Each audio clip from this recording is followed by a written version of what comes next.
Welcome to the Stickers on the Mic podcast, brought to you by StickerGiant.com, where we talk with our customers about how they started their business, how they're marketing their brand, and how they're growing their company. Without further ado, it's time for the Stickers on the Mic podcast from Sticker Giant. Let's get on with the show. Hey everybody, and welcome back to Stickers on the Mic. This is Andrew. Very excited to be joining us all again today. Thank you for listening into the podcast. Today we have Abby Glassenberg, the president and co-founder of the Craft Industry Alliance. Abby, thank you for joining us today. Thank you so much for having me. I'm very excited. Yes, indeed. And we've been doing some projects, folks. So we'll be referencing a few different projects that we've had in the past and then we're looking forward to as well.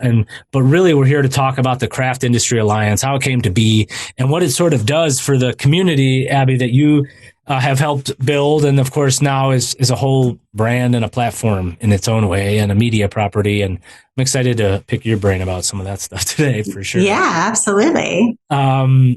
So let's start at the top, right? The Craft Industry Alliance. What is it all about? Yeah, so it's a trade association for people who own craft-based businesses. And so we provide three things to the community. Essentially, we provide education, and that comes in the form of webinars that we host each month that are taught by an industry expert. And we have courses on our site also that are kind of a deeper dive, as well as downloadable resources. So that's the education component. We also provide news coverage, and that's like B2B, business to business news coverage for the crafts industry. We really felt like there was a hole in that market. There wasn't a great trade magazine. So we created a digital trade magazine for the crafts industry, covering things like trends, mergers and acquisitions, just what's going on in e-commerce, all the things that are relevant to a craft business owner. And then, so that's the news coverage. So that's education and news. And the third piece for us is community, giving folks a way to connect with one another, to learn from each other, to ask questions, to find collaboration. We have a meeting every month called the Craft Business Roundtable, where we come together and talk about what's going on in the industry. We talk about what's going on in our businesses, and it's a great way to get the pulse of what's happening. And we also run mastermind groups, which are small groups of people that get together every other week, set goals, and work together to be accountable to achieve them. So we've got lots of ways for folks to connect in community, in addition to our private Facebook group as well. So that's the three basic components of Craft Industry Alliance. And essentially, it's all the goodness that you might get at a trade show, but online and all year round and accessible to everyone. Yeah, that's really nice. So training, of course, there's discounts, which is awesome. Yes, we have discounts on lots of pro tools, including a discount on Sticker Giant. So, well, there you go. I forgot about that plug. I mean, I didn't forget about the plug, but like it's there if y'all, and you. Specifically, when we're talking about the B2B content, that's where you and I connected because I was able to produce some blog content for y'all's and I can't wait to do more actually. And those of y'all who listen to the show quite a bit know that I come from a crafting household. We have a craft room. Hot glue sticks are a commodity where I live. Absolutely. So, I like kind of groove on this stuff quite a bit. And there's like you said, all year long, but there's seasonality involved in some of this stuff. We always ramp up in Q4, of course, for holidays and people are doing things, et cetera, et cetera. But that B2B kind of communication and, folks, if, Abby, you're a sewing pattern designer, you're a teacher, you're a journalist. Like, so the news side, of course, as the brand journalist here is I'm my synapses are firing pretty hard. Like you said you saw that space. So you wanted to really fill that space with high quality content that helps this niche connect, but then also grow, right? Yeah. Because you have a vested interest. Like it's trade journalism, which is service journalism. It's not your typical journalism, but it's like still producing news for people, right? Yeah, absolutely. I mean, I had been a sewing blogger for 10 years prior to co-founding Craft Industry Alliance in 2015. Right. And at the start, my blog it's called While She Naps. So at the very beginning, it was really just things I was making while the baby napped. when I had a new baby. And then it evolved into really focusing on sewing patterns for stuffed animals and dolls. And then over time, I got a lot of different professional opportunities through that. I wrote some books and attended trade shows and started to see the business side of craft, which as a consumer, you're not necessarily all that aware of, but is fascinating. And what I realized too was a lot of people were in the same boat that I was in, which is to say I had a degree in education and was a middle school teacher prior to having children and getting into the craft industry, and don't have an MBA. I am not a lawyer, but here I was having to read and understand contracts and negotiate them for book deals and licensing deals, figuring out insurance for my business, understanding how to do marketing, and all of these areas that, as a small business owner, we wear many hats. And what I realized too was a lot of people were in that same boat. And so we really needed a new kind of professional organization. And the news coverage started really with my blog. I kind of pivoted from writing step-by-step sewing tutorials to writing articles about what I was discovering and the business side. And that is the genesis of Craft Industry Alliance. With my co-founder, Kristen, we sort of moved out all that kind of content over to the association once we founded it. Right. But in the process of you're producing a ton of media, you have your own podcast, you have the Craft podcast, you're on my podcast. It's getting really meta right now. So you're producing a lot too. So when you talk about wearing many hats, we talk about business growth and marketing, right? So the growth side is this media component and the service educational thing. Right. The business is creating this network and getting people into the community, doing a trade show, getting the subscriptions. You have to pay money, right, to do this. Like you have a tiered subscription model for people to figure out where they fit. Because why wouldn't you want to become a mid-sized corporation or an enterprise when you're just that individual Etsy owner? How do you that's a wide net is what I'm saying, right? So there's the people who are just like, I just printed my first one sticker and I want to sell it for $5 on my Etsy store. I want to, you know what I mean? And then there's the people who are like, I do washi tape. I do this. I do I've interviewed so many crafty people on the show. Again, I'm a little bit of bias. I like it, but it's also a great sticker and label segment. And it also is that sort of foundational. People buy these little trinkets or stickers and it's all part of the matrix of gifting and just pop culture. Right. Yeah. So my question really, rather than this little aside, is more that's a big audience to serve, from startup Etsy single sticker to very mature. My thing is planners and I ship them globally.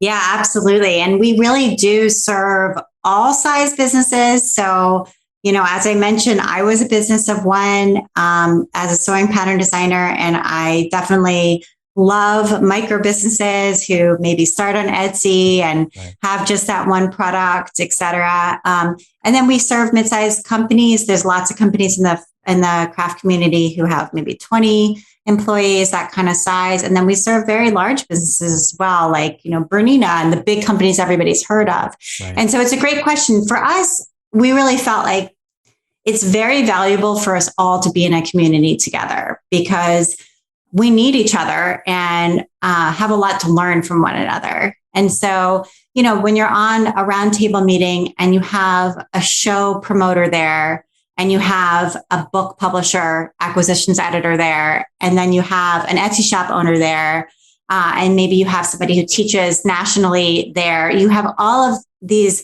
different types of people talking about what they're seeing and learning from each other. So there's a lot of benefit for that. That being said, our corporate members do have different needs. They're not necessarily, so invested in small changes that Etsy makes or something like that. They're like, we want the booth to be 10,000 square feet with our banner, and we're going to send 10 people, and you need to do this, this, and this for us. And they're like, I've been doing trade shows my whole life. Right. So and we do them for work here too. So those are just the moving parts and the characters involved and the egos and all of it, it's a very different side of the business. Absolutely. And that's not bad. Ego is important. It drives growth. It drives these things, but you also have to tailor so much to that. Yeah, absolutely. And so, we send out a newsletter every Wednesday, and it's a good way for people to sort of get a taste of what we do. It's free. Anybody can sign up for it. But what we do in that newsletter is we round up craft industry news of the week. So not just what's on our site, but what we're seeing everywhere. And there's a lot in there for our corporate members to chew on, so that we're covering things like inflation, which is happening right now. Crazy, right? And, shipping delays and supply chain issues. Raise his hand. Right. You know what I mean? Like, these are all part of the matrix of things, like I said. Yeah. But I'm just looking at news. It's like, we're going from Etsy to, shameless plug, stickers and labels for your branding, to inflation, to productivity, all in the same site news-wise. So that, again, I'm a geek about this stuff. So but then there's also like a specific one-off thing in Kentucky about a member, and speaking to the member thing, and that's where I want to go next with our sort of relationship and what we're doing, and because I love customer stories and I like the humans behind the thing, is you featuring them and engaging with those one-off people, and you have, like I said, you have a Facebook group that's private. How is, like, who's managing all that? You can't possibly do all this, right? So how does that look like for a team? Oh, yeah, we've got a great team. I have an operations manager, Kate, who has worked with us for a couple of years, and she's actually in Colorado. We're a remote team, and she's great. And then we also have somebody who does member engagement and sales, Stephanie, and she's in Pennsylvania. And we have a graphic designer who works with us. Lisa manages our Facebook group, and so she does all the community building stuff there. So I'm not doing it all. Meg manages our Instagram. So we've got lots of different people here working part-time or as contractors to help out. But we are a small team, and definitely a remote team from the beginning. So prior to the pandemic, we were already using Zoom and Slack and all of those tools for years, which was great. I mean, especially with Zoom, we'd been conducting Zoom webinars from the beginning. And so we were really well prepared to teach our members how to teach online when all of their, in-person gigs were suddenly gone for a long time. So, so that was actually a really great opportunity for us. And we actually saw quite a bit of membership growth over those years during the pandemic when people were at home and were working to, build their own creative businesses. But now there's those same people, and there's those side hustle people. And we actually track that trend pretty closely, and we're looking at those kind of keywords, right? Like, because those people from 2 years ago are still doing it. And now there's people who have spent the last 2 years. Now they're finally fed up, right? And they're like, no, it's time for me to do my thing and be me. Yes. Right? That's what everything is pushing. We're all being pushed in that direction, it seems like sometimes, right? Yeah. Not me specifically, maybe you. You've already started this, but like, you hear that undertone, right? Like, it's like that sort of, that's the backbeat to me. Like, and we see that, like I see that with a lot of our customers, right? Is that the last few months, especially New Year, et cetera, it's a new fire. So, I was going to say, we've talked about the early days. You talked about like a little bit of your past and how that sort of sets you all up. Yeah. But so what are you seeing? And, speaking to like that larger business membership and also the trends in your industry, you just had a trade show, right? Like that was the first time y'all have done that. Talk about putting that together, what that was about. Why did you need it? And what did you all learn? Yeah, absolutely. So as I mentioned earlier, we were an online trade association, so kind of a different model. And we were a trade association without a trade show, which the other trade associations in the crafts industry were almost the opposite, the existing ones, in that they were really a trade show organization. So you became a member, it was really just a ticket to the trade show. And that was really mostly what they offered.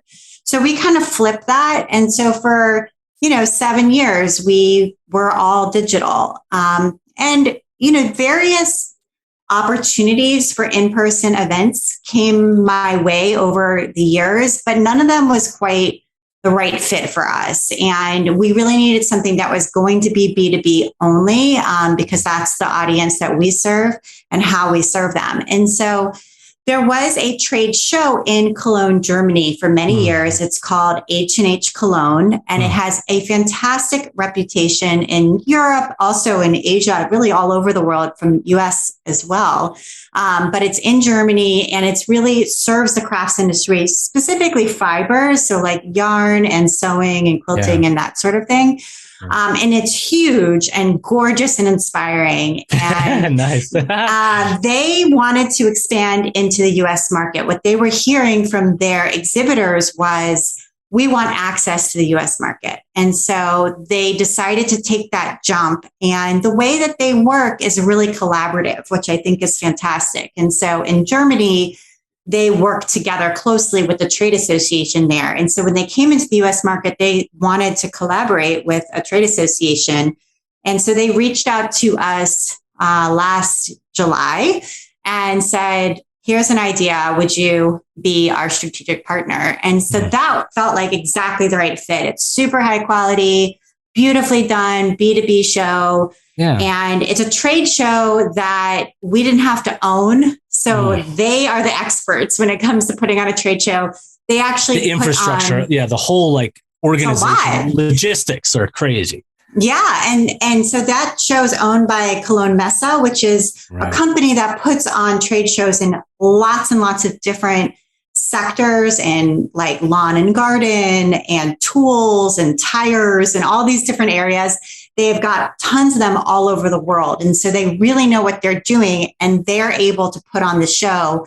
Where we come in was to create the educational component. So all of the workshops, all the classes, the keynote speakers, all of that side of things, the panel discussions we put together, and then we work to market the show to the industry. So that was a wonderful partnership for us. The inaugural US event, which is called H&H Americas, was held in Chicago in June of 2022. And it was great. You know, coming out of COVID, people really wanted to see each other again and connect.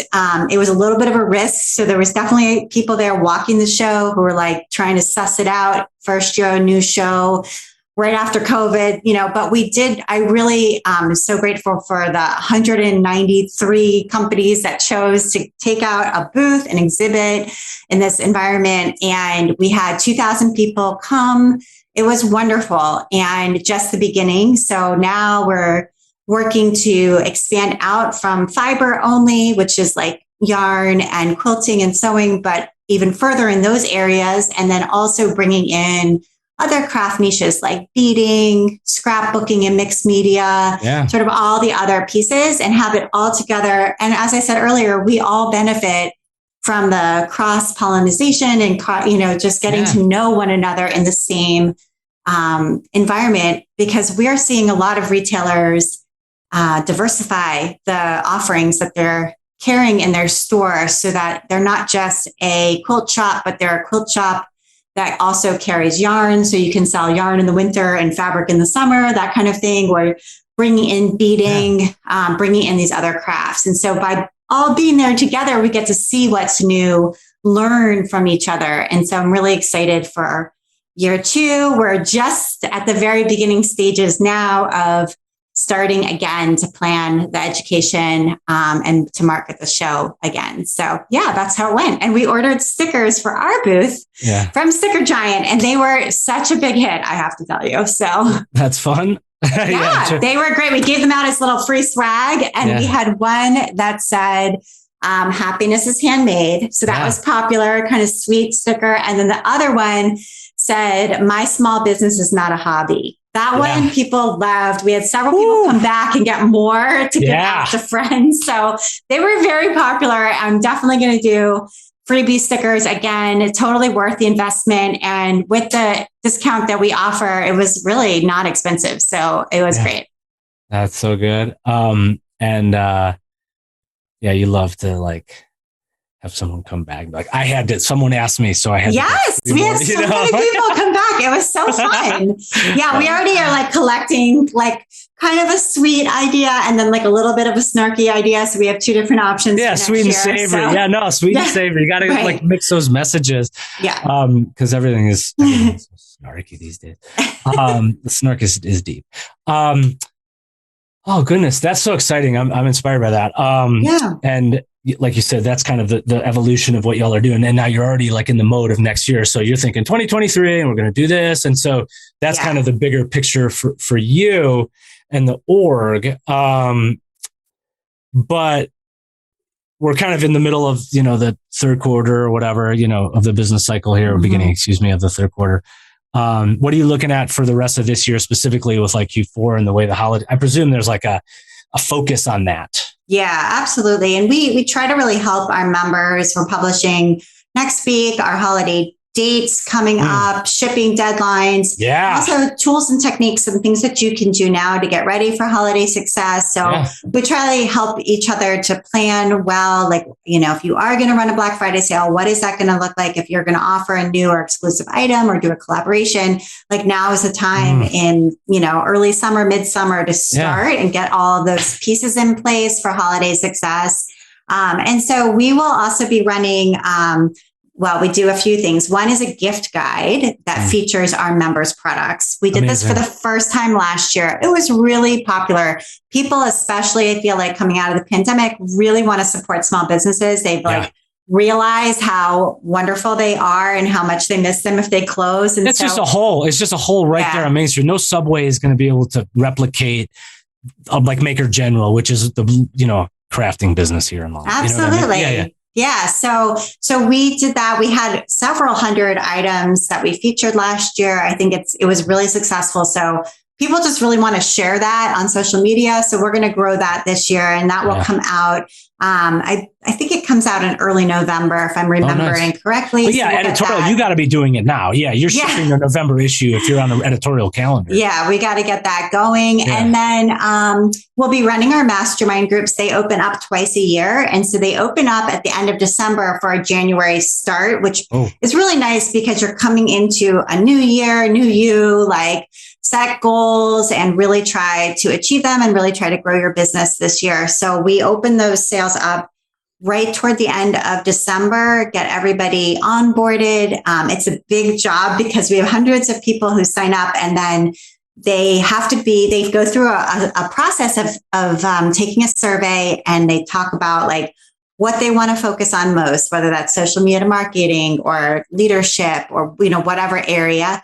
And then we ask them about how large their business is, how long they've been in business, how many employees they have, what their you don't want to waste somebody's time. And then we group them. And so that's a whole process. The cohorting of it all. We cohort everybody into a group of 4 to 6 people that, people also don't necessarily want to be with their competitors. They kind of want to be with other people. So putting them all together is a big job.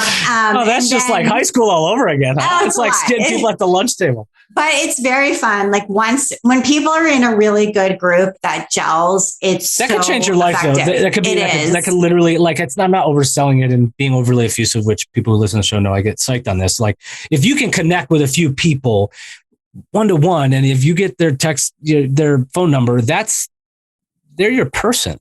You know what I mean? And we have groups that started, I want to say like 2 years ago, and are still going. So it's really nice. And they stay as members of your group, and they come to your trade show, and then they do their own networking events at the thing, and they can meet their little sub community within the larger group. Totally. It's so good. So we'll be running those again. And I think those are probably the 2 biggest initiatives that are sort of on the table coming into the Q4. Yeah. That's awesome. Yeah. Wow. Gosh, so much to chew on. Covered a lot of ground. I appreciate that. We appreciate you all. Looking forward to our next collaboration. Looking forward to that. Love the artwork and the style, the aesthetic of the site, Thank you. And I'm glad the stickers worked out. And that's really cool to kick off like a whole new ball of wax like that with an event that you were able to just lift during the COVID time. So that's pretty rad. I'm really looking forward to the 2023 show. And, it was a nice opportunity too for our members to see each other in person. We hosted a member dinner and it was so much bigger than I thought. I wasn't sure how many people to expect. Good problems. Our restaurant kept having to move us to a bigger space, but it was lovely. And we see each other online all the time, but to see one another in person is just a whole different thing. And so I'm really looking forward to H&H Americas being kind of part of the fabric of our organization going forward. That was a cute pun. The fabric of your organization. I like that. That's a good way to end it. So everybody, of course, thank you again for listening. craftindustryalliance.org. Abby, fantastic. Super appreciate you taking your time. And everybody out there who has a crafty bent or a little bug for being creative, you probably could learn a thing or two from the CIA, the Craft Industry Alliance. That's not what you all are. You're not the CIA. You're the Craft Industry Alliance. I was thinking acronyms. But Abby, any, the sort of the last thing we always say, every sticker has a story. You told us your sticker story, which is pretty great. But you started this almost 8 years ago now. Mm-hmm. What is sort of that lesson that you would teach, the 7-year younger version of yourself? I mean, I feel like sticking with it is so key. And, you mentioned earlier, I have a podcast, and podcasting, as you, I'm sure, are well aware, it's super fun in the beginning. And then you kind of are like, oh, it's a little bit of a drag. Like there's a lot of, you gotta feed the beast. You gotta feed the beast. Like with anything, it just sort of never ends, and you can kind of get tired. And I feel like one of the secrets to our success has just been to stick with it and keep going. Don't give up. And even when it feels like work, it is work, but it's really great work because it's you get to do this as your job. Exactly. So just keep pedaling the bike. And, if you make small improvements every day, those really do add up. Yeah. Just keep swimming. Thank you, Dory. Everybody be good to each other. And like I said, if you're in the creative and crafting space and you're interested in connecting with people, the Craft Industry Alliance is there. Abby, thanks again for your time. Like we say, every sticker has a story. These are 2 fun trade show stickers. And I really love the mantra of my small business is not a hobby. It's not a hobby. Not a hobby. Right. All right, folks, take care. Thank you for listening. And you know where to find us at stickergiant.com. See you soon. That wraps up this episode of Stickers on the Mic, brought to you by StickerGiant.com. You can download us on Spotify, iTunes, Google Play, SoundCloud, or your favorite podcatcher. Thanks again for listening to Stickers on the Mic. We'll see you next time.